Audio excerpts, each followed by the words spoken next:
dan hadis ini. Hadirat Ibn Umar radhiyallahu anhuma berkata bahawa Rasulullah SAW telah bersabda, Allah Subhanahu wa taala dan para malaikatnya menurunkan rahmat ke atas orang yang besar. Hadirat Ibn Umar radhiyallahu anhuma berkata bahawa Rasulullah SAW telah bersabda, Allah Subhanahu wa taala dan para malaikatnya menurunkan rahmat ke atas orang yang besar.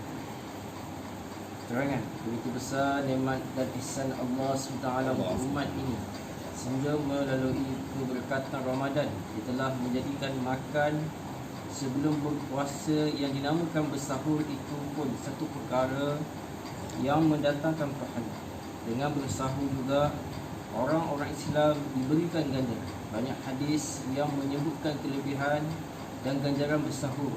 Allamah Hani rahmatullahi telah menukilkan ijma' ulama' bahawa bersahur adalah sunat. Beliau juga telah menukilkan hadis-hadis daripada 17 orang sahabat tentang kelebihan bersahur.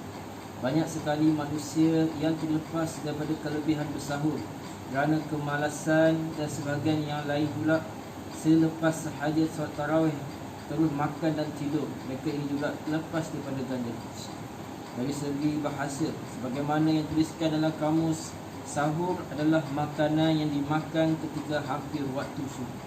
Sebahagian ulama mengatakan bahawa waktu sahur bermula setelah separuh malam berlalu dekat, yang sementara penulis kitab Kasyaf pula menyatakan bahawa masa bersahur ialah 1/6 terakhir dari malam, yakni seluruh malam dibahagikan kepada 6 bahagian dan masa bersahur adalah sebahagian yang terakhir.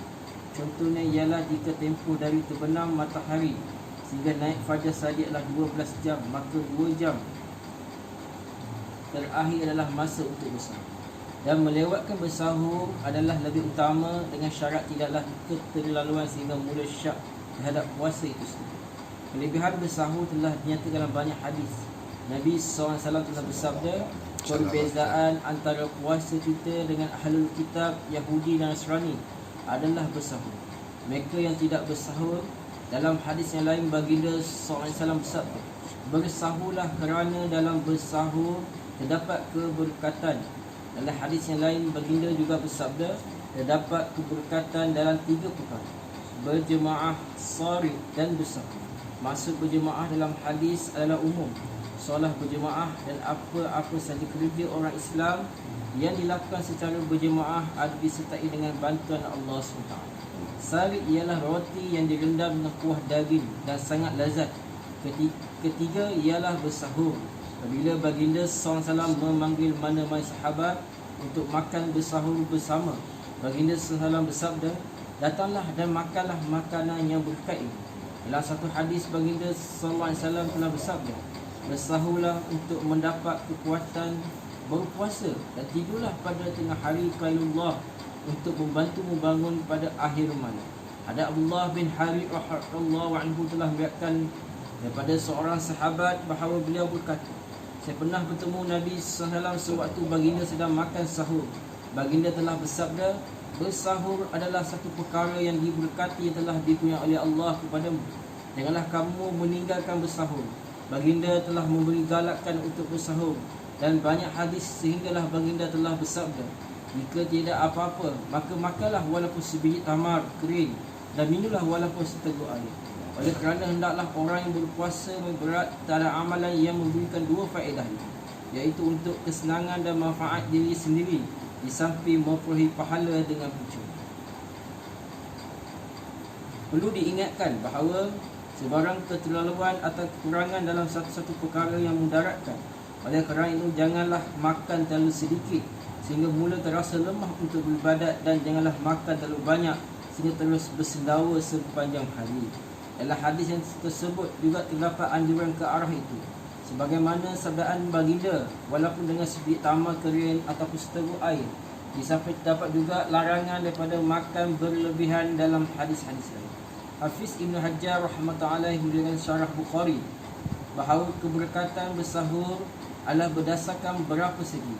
Bersahur adalah sunnah, berlawan amalan ahlul kitab kerana mereka tidak bersahur, dan kita telah diperintahkan untuk menentang amalan mereka sedaya mungkin. Bersahur memberi kekuatan untuk beribadat dan menambahkan tumpuan hati kepada ibadat. Di samping itu, bersahur mengelakkan kebanyakan sifat buruk yang timbul daripada keadaan yang sangat lapar. Dengan bersahur, kita dapat memberi bantuan kepada memerlukan jika mereka datang meminta daripada kita.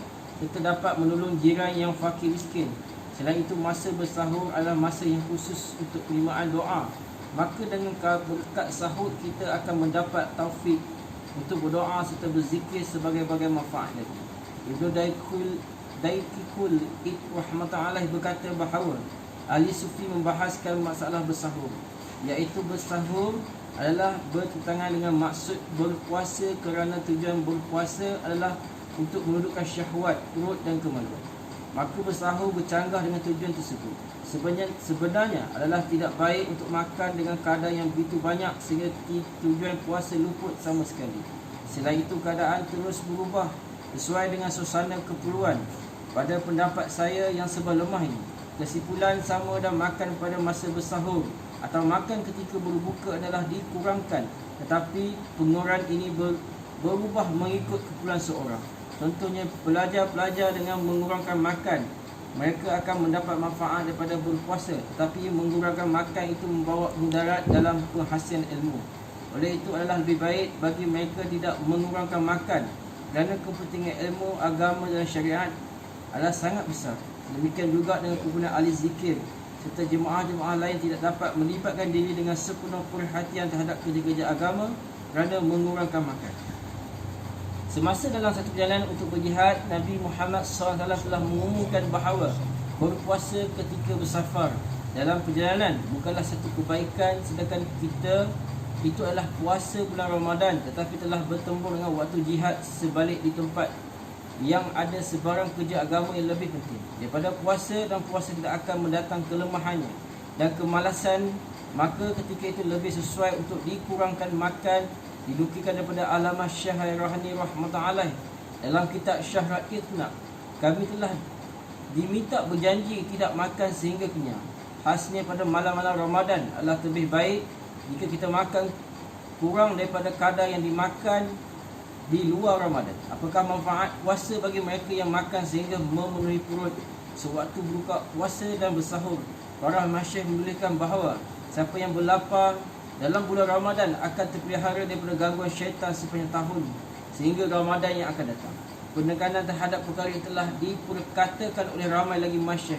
Dinukilkan dalam Syarah Ihliyah daripada orang-orang yang arif bahawa Sahal bin Abdullah Tasari rahmatullah makan sekali sahaja dalam masa 15 hari, dan dalam Ramadan hanya sesuap sahaja. Untuk mengikuti sunnah, beliau buka puasa dengan hanya meminum air. Adat Junaid rahmatullah sentiasa berpuasa, tetapi apabila seorang daripada kawan-kawannya yang juga berupa ahlullah datang, dia akan berbuka lalu selalu berkata, fadilat makan bersama dengan kawan-kawan seperti mereka ini tidak pun kurang daripada fadilat berpuasa sunat. Ada ribuan lagi kisah orang-orang soleh zaman dahulu. Di samping mengurangkan makan, mereka juga mentarbiyahkan nafsu mereka dengan syarat tidak menjejaskan urusan-urusan agama yang penting sebagaimana yang tersebut di atas. InsyaAllah InsyaAllah. Sampai Allah. Allah.